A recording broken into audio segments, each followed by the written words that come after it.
Dear students, आज हम nucleic acid की दूसरी टाइप डीएनए पढ़ने लगे हैं। तो स्ट्रक्चर ऑफ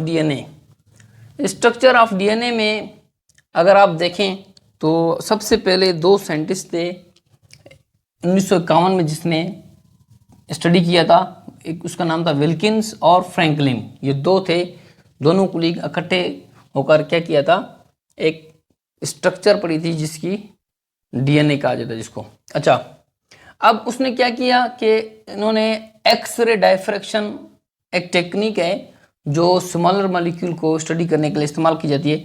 तो उन्होंने स्ट्रक्चर ऑफ डीएनए देखी। अच्छा, जब उन्होंने स्ट्रक्चर देखी तो उन लोगों को क्या दिखा कि ये हेलिकल स्ट्रक्चर है। हेलिकल स्ट्रक्चर, डबल हेलिक्स, इस तरह से हेलिकल स्ट्रक्चर, डबल हेलिक्स थी। दो इसके जो है क्या थे, स्ट्रैंड्स थे। इसको, इस तरह की स्ट्रक्चर को हेलिकल स्ट्रक्चर कहा जाता है। तो इसका डायमीटर कितना था, डायमीटर मतलब कि टोटल इसकी जो वेट थी वो यहाँ से यहाँ तक वो 2 नैनोमीटर थी। इसकी जब साइज देखी गई तो पता चला कि इसकी साइज जो है वो 2 नैनोमीटर है। अब आपको पता होना चाहिए कि 1 नैनोमीटर जो होता है वो कितना होता है, 10⁻⁹ तो 2 नैनोमीटर का मतलब है कि 10 मतलब कि 2 × 10। तो ये इसकी जो साइज थी। अच्छा, इसके बाद जब इसमें देखा रेगुलरिटीज, इसमें रेगुलरिटीज इन ईच टर्न में वो कितनी थी, डीएनए में 3.4 नैनोमीटर। 3.4 नैनोमीटर के बाद जो है मतलब कि ये दोबारा से उस तरह से हेलिकल स्ट्रक्चर कंबाइन हो रही थी। हर 3.4 नैनोमीटर के डिस्टेंस के बाद उस तरह से प्रीवियस स्ट्रक्चर की तरह दूसरी स्ट्रक्चर मौजूद। ये आगे मैं इंशाल्लाह आपको स्ट्रक्चर में बताता हूँ कि किस तरह 3.4 नैनोमीटर के बाद इस तरह से रेगुलरिटी इसकी स्ट्रक्चर में आ रही थी। अच्छा, उसके बाद यहाँ तक तो इन दो साइंटिस्ट ने रिकवरी की, मतलब कि डिस्कवरी की और इस रिसर्च की। उसके बाद फिर दो और साइंटिस्ट आए 1953 में और उनका नाम था वाटसन और क्रिक। इन दोनों ने मिलकर एक मॉडल दिया जिसको वाटसन और क्रिक मॉडल भी कहा जाता है। अच्छा, तो इन दोनों के मॉडल ने क्या किया कि डीएनए स्केल मॉडल दिया। अब डीएनए स्केल मॉडल के मुताबिक क्या इन दोनों ने बयान किया कि डीएनए की स्ट्रक्चर क्या है। इन्होंने कहा कि according to this model DNA consist of 2 polynucleotide strands. 2 strands पर मुश्तमिल है। जैसे मैंने अभी आपको बताया कि 2 स्ट्रैंड पर मुश्तमिल है, हेलिकल स्ट्रैंड। ठीक है, 2 पॉलीन्यूक्लियोटाइड, ये जो स्ट्रैंड्स हैं ये किससे बने हुए हैं, पॉलीन्यूक्लियोटाइड हैं। मतलब कि बहुत सारे न्यूक्लियोटाइड्स, ये एक में अगर स्ट्रक्चर बनाऊं आपको, ये जो स्ट्रक्चर है ये बहुत सारे यहाँ पर जो है पॉलीन्यूक्लियोटाइड्स से बनी हुई है। ठीक है, पॉलीन्यूक्लियोटाइड्स ये एक स्ट्रैंड, इसी तरह फिर दूसरा जो पॉलीन्यूक्लियोटाइड स्ट्रैंड है उसने फिर ये दूसरा स्ट्रैंड बनाया। तो 2 पॉलीन्यूक्लियोटाइड स्ट्रैंड्स मिलके एक हेलिकल स्ट्रक्चर बना रहे हैं और वो आपस में ट्विस्टेड है, इस तरह से कर्व एक दूसरे के अंदर धसे हुए हैं। ठीक है, जिस तरह लेडर होती है सीढ़ी, राउंड सीढ़ी अगर आपने देखी है तो उस तरह से। तो ये क्या है, 2 स्ट्रैंड्स पर मुश्तमिल क्या है, एक स्ट्रक्चर है जो आपस में क्या है, ट्विस्टेड है एक दूसरे के इर्द गिर्द। और ये दोनों जो स्ट्रक्चर को अगर देखें तो फिर ये एंटी पैरेलल हैं। एंटी पैरेलल का मतलब है कि एक दूसरे के अपोजिट है। ठीक है, तो ये तो इन दोनों का मॉडल डीएनए स्केल मॉडल था। इसकी दोबारा से मैं अगर आपको एक्सप्लेनेशन दूं तो there is pairing between nitrogenous bases of 2 strands. 2 strand हैं, फिर से भी बात बता रहा हूं कि 2 स्ट्रैंड हैं, आपस में दोनों स्ट्रैंड्स ने पेयर की शक्ल में जो है क्या किया हुआ, ट्विस्ट किया हुआ एक दूसरे के इर्द गिर्द। अच्छा, अब यहां पर किस तरह से ट्विस्टिंग है, किस तरह से ये आपस में जो है मिले हुए हैं, कौन से बॉन्ड्स के साथ ये जुड़े हुए हैं, ये समझना बहुत जरूरी है। अच्छा, अब हमने कहा कि नाइट्रोजिनस बेसिस, देखो कि न्यूक्लियोटाइड जो है वो नाइट्रोजिनस बेसिस मस्ट है उसके लिए। तो नाइट्रोजिनस बेसिस होंगे तो फिर इस तरह की स्ट्रक्चर पॉलीन्यूक्लियोटाइड बन सकेगी, वरना जो है ये स्ट्रक्चर बनना इम्पॉसिबल हो जाएगा।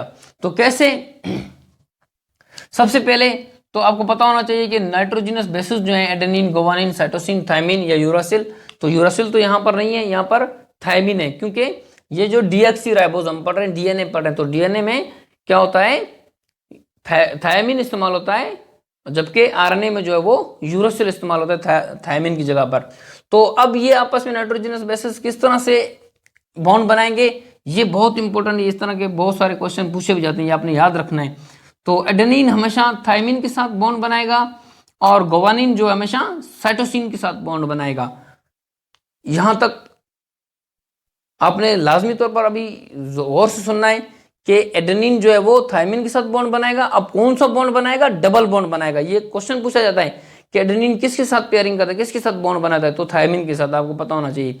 इसी तरह अगर पूछा जाए कि ग्वानिन किसके साथ बॉन्ड बनाता है, तो फिर आपने कहना है कि साइटोसिन के साथ।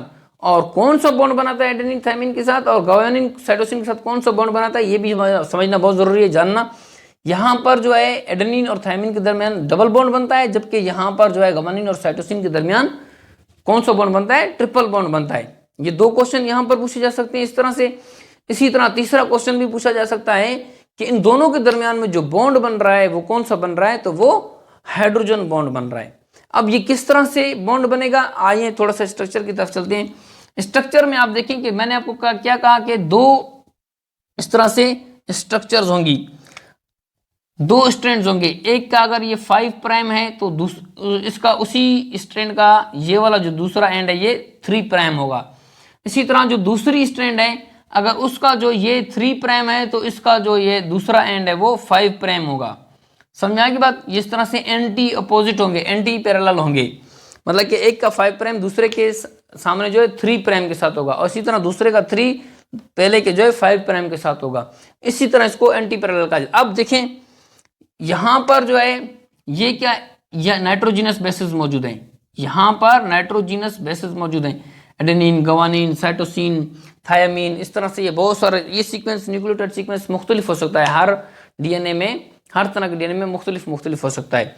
तो यहां पर फर्ज करें मैंने एडेनिन, ग्वानिन, साइटोसिन लिए हुए हैं, ये 5 प्राइम के जो है यहां से स्टार्ट हो रहा है। इसी तरह इसकी अपोजिट जो होगा सामने 3 प्राइम, उसमें जो है जहां पर एडेनिन मिलेगा वहां पर उसकी जगह पर उसके सामने जो है उसका एंटी कोडोन क्या आएगा, एंटी जो है नाइट्रोजनस बेसिस वो थायमिन आएगा। इसी तरह अगर यहाँ पर ग्वानिन है तो यहाँ पर साइटोसिन आएगा, इसी तरह अगर यहाँ पर साइटोसिन है तो यहाँ पर ग्वानिन आएगा, जो कि मैंने आपको यहाँ पर बताया कि एडेनिन के सामने थायमिन होता है और ग्वानिन के सामने साइटोसिन होता है। अब वही बॉन्ड यहाँ पर हाइड्रोजन बॉन्ड होगा, एडेनिन हमेशा थायमिन के साथ डबल बॉन्ड बनाएगा और ग्वानिन साइटोसिन के साथ ट्रिपल बॉन्ड बनाएगा और साइटोसिन ग्वानिन के साथ ट्रिपल बॉन्ड बनाएगा। इसी तरह यहाँ पर भी फर्ज करें यहाँ पर 3 है, यहाँ पर ए है एडेनिन, फिर यहाँ पर जी है, इस तरह से मुख्तलिफ हो सकता है। तो अब इसके आगे जो है सामने कौन सा होगा, ये अगर थायमिन है तो यहाँ पर इसके आगे एडेनिन होगा। एडेनिन ने कौन सा बॉन्ड बनाया होगा, डबल बॉन्ड बनाया होगा। अगर यहाँ पर एडेनिन है तो फिर यहाँ पर क्या होगा, इसके सामने थायमिन होगा, और एडेनिन थायमिन कौन सा बॉन्ड बनाते हैं, डबल बॉन्ड बनाते हैं। इसी तरह अगर ये जो है आपका ग्वानिन है तो इसके आगे साइटोसिन होगा, ट्रिपल बॉन्ड। इसी तरह अगर ये जो है आपका साइटोसिन है तो इसके आगे ग्वानिन होगा, ट्रिपल बॉन्ड बनाएगा। तो इस तरह से ये नाइट्रोजनस बेसिस के दरमियान पेयरिंग होगी, और कौन सा बॉन्ड होगा, हाइड्रोजन बॉन्ड के साथ ये आपस में जुड़े हुए होंगे। अच्छा, अगर आगे मजीद मैं आपको बताऊं, ये तो हो गया नाइट्रोजनस बेसिस के दरमियान बॉन्ड, दो स्ट्रैंड्स के दरमियान में। अब इसके अलावा दूसरे भी बॉन्ड होते हैं। अब वो कौन सा बॉन्ड होता है, वो बैक बॉन्ड होता है। इन स्ट्रैंड्स के बैक साइड पर एक और किस्म का बॉन्ड होता है जिसको शुगर फॉस्फेट बॉन्ड कहते हैं। तो वहां पर जो है फॉस्फेट और शुगर का जो है बॉन्ड आपस में बना होगा, ये बैक बॉन्ड होगा, पिछला साइड होगा उसका, पिछले हिस्से पर। तो दो किस्म के बॉन्ड है, नाइट्रोजनस बेसिस के दरमियान बॉन्ड हाइड्रोजन बॉन्ड, और शुगर मॉलिक्यूल के दरमियान में जो बॉन्ड उसको शुगर फॉस्फेट बैक बॉन्ड कहते हैं। यहां तक ये। अच्छा, अब शुरू में मैंने आपको बताया कि जो नाइट्रोजनस बेसिस हैं उसमें जो है डिस्टेंस की अगर बात करें तो डिस्टेंस में आप अगर देखें तो दो नाइट्रोजनस बेसिस के दरमियान में जो डिस्टेंस होगा वो कितना होगा, 0.34 नैनोमीटर का डिस्टेंस होगा। अब मैं कैसे, मिसाल के तौर पर ये एडेनिन है, ये ग्वानिन है, इनके दरमियान में जो डिस्टेंस होगा वो 0.34 नैनोमीटर होगा। इसी तरह ग्वानिन और साइटोसिन के दरमियान में जो डिस्टेंस होगा वो 0.34 होगा। इसी तरह थायमिन और एडेनिन के दरमियान जो डिस्टेंस 0. इस तरह हर नाइट्रोजनस बेसिस के दरमियान में जो डिस्टेंस होगा वो क्या होगा, 0.34 नैनोमीटर का होगा। अब आगे अगर देखें कि एक जो है यहाँ पर ग्रुप जो है वहां पर कितने नाइट्रोजनस बेसिस होंगे, नाइट्रोजनस बेसिस एक कंप्लीट टर्न पे, ये यहां से लेकर यहां तक कंप्लीट टर्न है, समझाएगी बात, यहां से लेकर यहां तक ये एक कंप्लीट टर्न है। तो नाइट्रोजनस, हर नाइट्रोजनस बेसिस के दरमियान 0.34 नैनोमीटर का डिस्टेंस है, और एक कंप्लीट टर्न की अगर बात करें तो वो कितना है, 10 पेयर ऑफ नाइट्रोजनस बेसिस मौजूद होंगे। एक कंप्लीट टर्न में नाइट्रोजनस बेसिस की तादाद कितनी होगी, 10 पेयर आपस में होंगे। इस तरह ये अगर काउंट करें 1 2 3 4 5 6 7 8 9 10, यहां तक 10 नाइट्रोजनस बेसिस होंगे। तो इसका मतलब हुआ कि अगर दो नाइट्रोजनस बेसिस के दरमियान में अगर इतना डिस्टेंस है तो फिर एक कंप्लीट टर्न पे नाइट्रोजनस बेसिस की तादाद कितनी है, 10 है, तो ज़रब कर दें 0.34 मल्टीप्लाई बाय 10, तो कितना आ जाएगा डिस्टेंस, ये 3.4 नैनोमीटर का डिस्टेंस आ जाएगा, जो कि मैंने आपको यहां पर बताया कि डीएनए में डिस्टेंस कितना होगा रेगुलरिटीज की बुनियाद पर। ये एक इस तरह आ गया, फिर 3.4 नैनोमीटर के बाद फिर जो है एक कंप्लीट टर्न आ जाएगा, वो फिर जो मतलब कि एक और नाइट्रोजन बेस अटैच हो जाएगा। इस तरह बहुत सारे जो है एक लॉन्ग चेन बनेगा। तो डिस्टेंस कितना होगा कंप्लीट टर्न पे, 3.4 नैनोमीटर, और हाँ दो नाइट्रोजनस बेस के दरमियान पे जो डिस्टेंस होगा वो 0.3। ये आपने याद रखना है हर सूरत में, क्योंकि इस तरह के जो सिमिलर जो क्वेश्चंस होते हैं वो लाजमी तौर पर पूछे जाते हैं एमडीकेट्स में, और एमसीक्यूज मल्टीपल चॉइस क्वेश्चन उसमें पूछे जाते हैं यहाँ तक। इसके बाद अगर जो है आप एक और चीज इसकी स्ट्रक्चर की बात करें तो इसकी स्ट्रक्चर किस तरह से जो है नाइट्रोजनस बेसिस आपस में बहुत सारे आपस में जो है एक कंप्लीट जो है डीएनए मॉलिक्यूल मिलेगा, और फिर एक लॉन्ग चेन जो स्ट्रैंड। डीएनए की कंप्लीट स्ट्रक्चर की बात करें कि किस तरह से जो है ये नाइट्रोजनस बेसिस आपस में जो है अटैच्ड होते हैं न्यूक्लियोटाइड, तो ये बहुत ही सिंपल है। अगर आप गौर से सुने तो इंशाल्लाह आपको बहुत आसानी से समझ में आ जाएगा। तो चलिए चलते हैं स्ट्रक्चर की तरफ। अच्छा, हमने क्या कहा कि दो स्ट्रैंड्स हैं, ठीक है। तो यहां पर गौर से देखिए दो स्ट्रैंड्स हैं। अब इन दो स्ट्रैंड्स को मैंने अलग अलग से बनाया हुआ है। तो यहां से स्टार्ट करते हैं। ये हमारे पास पेंटोस शुगर है। पेंटोस शुगर आपको पता है 5 कार्बन होते हैं, ये 1 2 3 4 5 ये कार्बन। और मैंने आपको एक न्यूक्लियोटाइड की स्ट्रक्चर ऑलरेडी समझाई हुई है कि न्यूक्लियोटाइड के 5 कार्बन पर जो होता है शुगर के, वहां पर जो है फास्फेट ग्रुप अटैच होता है, और कार्बन नंबर 1 पर क्या होता है, नाइट्रोजनस बेसिस होते हैं। तो ये एक कंप्लीट क्या कहलाता है, न्यूक्लियोटाइड कहलाता है। अगर आपको न्यूक्लियोटाइड की स्ट्रक्चर में अभी भी अगर कोई तजाद है समझ में नहीं आया तो आप पिछले लेक्चर में जाकर समझ सकते हैं कि न्यूक्लियोटाइड की क्या जो है स्ट्रक्चर होती है। तो दोबारा से देखें कि ये हमारे पास पेंटोस शुगर है, इसके 5 कार्बन पर फास्फेट अटैच होता है, और जो कार्बन नंबर 1 पर होता है वो नाइट्रोजनस बेसिस अटैच होता है। अब ये कुछ भी हो सकता है, एडेनिन, ग्वानिन, साइटोसिन, थायमिन। क्योंकि हम डीएनए पढ़ रहे हैं तो यहाँ पर थायमिन होगा, यूरासिल नहीं होगा। यूरासिल आप आरएनए में उसकी बात करेंगे। तो ये हमारे पास एक न्यूक्लियोटाइड हो गया। इसी तरह अगर हम इसी स्ट्रैंड में दूसरा अगर न्यूक्लियोटाइड बनाएं तो दूसरा न्यूक्लियोटाइड किस तरह से होगा, बिल्कुल उसी तरह।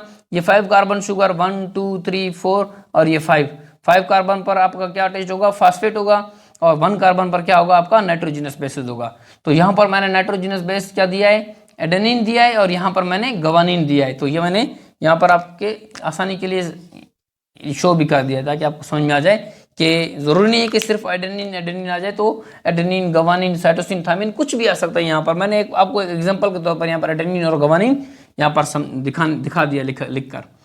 तो आप गौर से देखें कि आपका जो ये एक स्ट्रैंड बन गया, ठीक है। अब ये स्ट्रैंड कैसे बना, आप देखें पहला जो पेंटोस शुगर है उसका कार्बन नंबर 3 पर जो है क्या मौजूद है, हाइड्रोक्सिल मौजूद है। और इसी तरह दूसरा जो पेंटोस शुगर है उसमें कार्बन नंबर 5 पर क्या मौजूद है, फास्फेट अटैच्ड है। तो ये फास्फेट और कार्बन के दरमियान में यहां पर क्या हो जाएगा, बॉन्डिंग बन जाएगी। कैसे बॉन्डिंग होगी, ये आपस में क्या कर जाएगा, ये यहां से रिलीज हो जाएगा वाटर, ये पानी यहां से निकल जाएगा, क्योंकि एक का हाइड्रोक्सिल है दूसरे का ऑक्सीजन है। तो जब ये निकल जाएगा तो फिर इसकी जगह पर क्या बन जाएगा, यहां पर जो है बॉन्ड बन जाएगा, ठीक है। किसके दरमियान, कार्बन नंबर 3 के दरमियान और कार्बन और जो है फास्फेट के दरमियान ये बॉन्ड बन गया। तो यहां पर भी कार्बन मौजूद है, यहां पर भी कार्बन मौजूद है। तो एक फॉस्फेट 2 कार्बन के साथ अटैच्ड है, ठीक है। एक जो है पेंटोस शुगर के जो है कार्बन नंबर 3 के साथ, और दूसरा जो है शुगर के कार्बन नंबर 5 के साथ। तो इस तरह से जब भी हो जाए तो आप इसको क्या क्या नाम देते हो, फास्फोडाइएस्टर बॉन्ड का नाम। तो ये जो बॉन्ड बना है ये क्या कहलाता है, फास्फोडाइएस्टर बॉन्ड। तो मैं यहां पर लिख देता हूं, वहां पर जगह नहीं है, फास्फोडाइएस्टर बॉन्ड।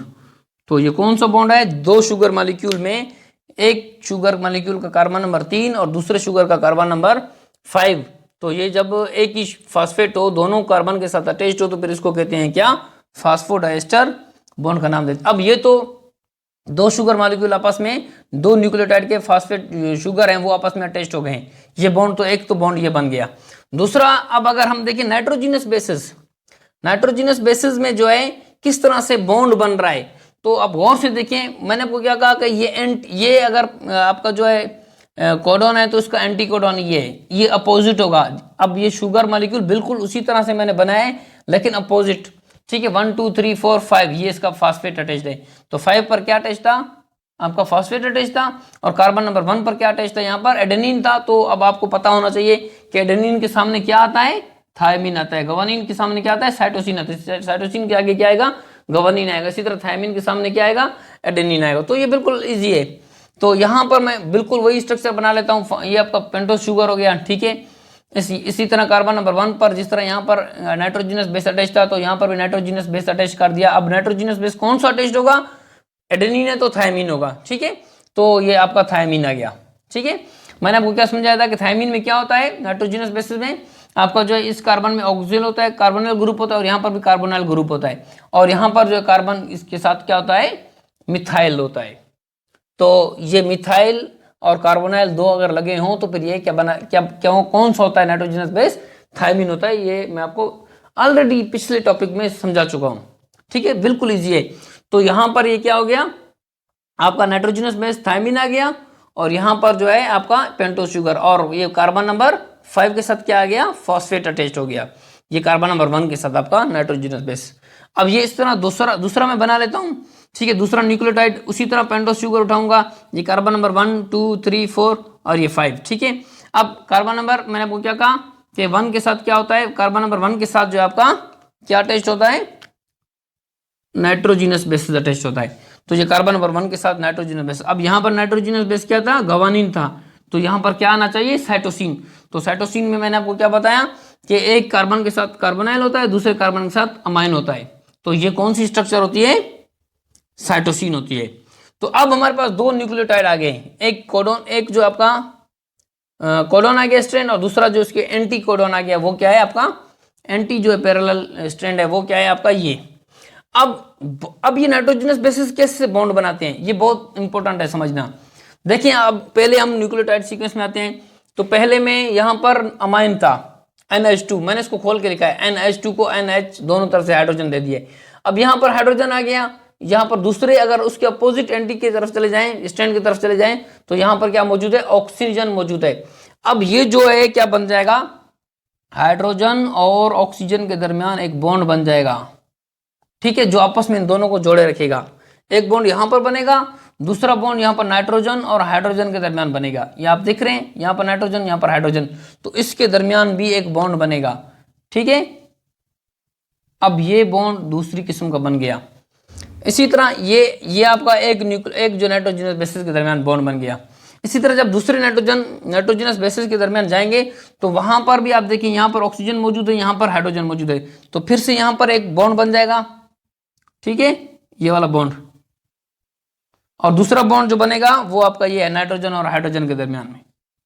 इसके अलावा आपको कहीं पर बॉन्ड नहीं दिखेगा, मतलब कि दो किस्म का बॉन्ड बनेगा, नाइट्रोजन और हाइड्रोजन के दरमियान बॉन्ड बनेगा, और दूसरा जो है हाइड्रोजन और ऑक्सीजन के दरमियान बॉन्ड बनेगा। इसके अलावा अगर कहीं बॉन्ड बनाए तो वो गलत है, ठीक है, वो इस तरह से बॉन्ड नहीं बनेगा। सिर्फ और सिर्फ इन दो एलिमेंट्स के दरमियान में बनेगा, नाइट्रोजन और हाइड्रोजन के दरमियान, और हाइड्रोजन जहां पर ऑक्सीजन और हाइड्रोजन आ जाएंगे वहां पर बॉन्ड बनेगा, और जहां पर नाइट्रोजन और हाइड्रोजन आ जाएंगे वहां पर बॉन्ड बनेगा।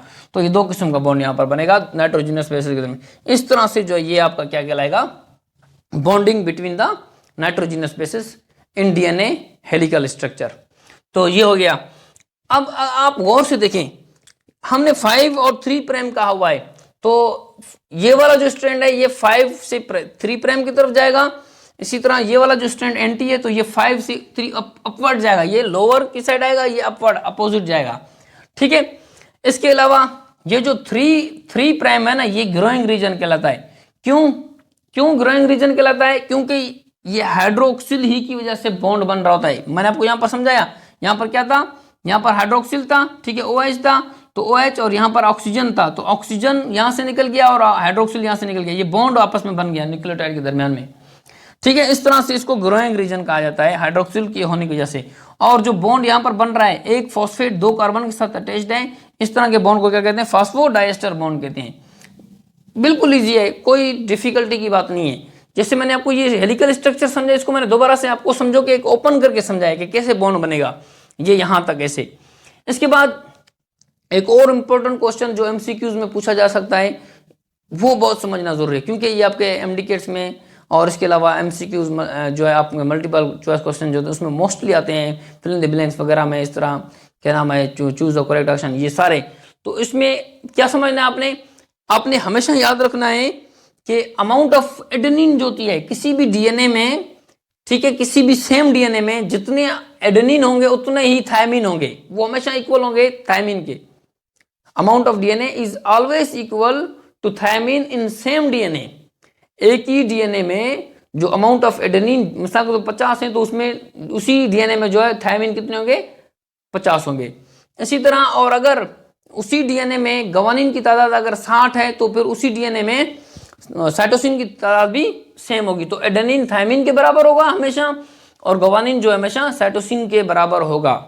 ये बहुत ही इंपॉर्टेंट पॉइंट है, ये आपने हमेशा याद रखना है। अब इसके मुतालिक क्वेश्चन कैसे हो सकता है, क्वेश्चन कैसे किया जा सकता है, मैंने आपको यहाँ पर एग्जांपल के तौर पर दिया है। फर्ज करें कि हमारे पास एक DNA है, उसमें जो एडेनिन है 20% है, ठीक है, बताओ कि साइटोसिन उसमें कितने हैं?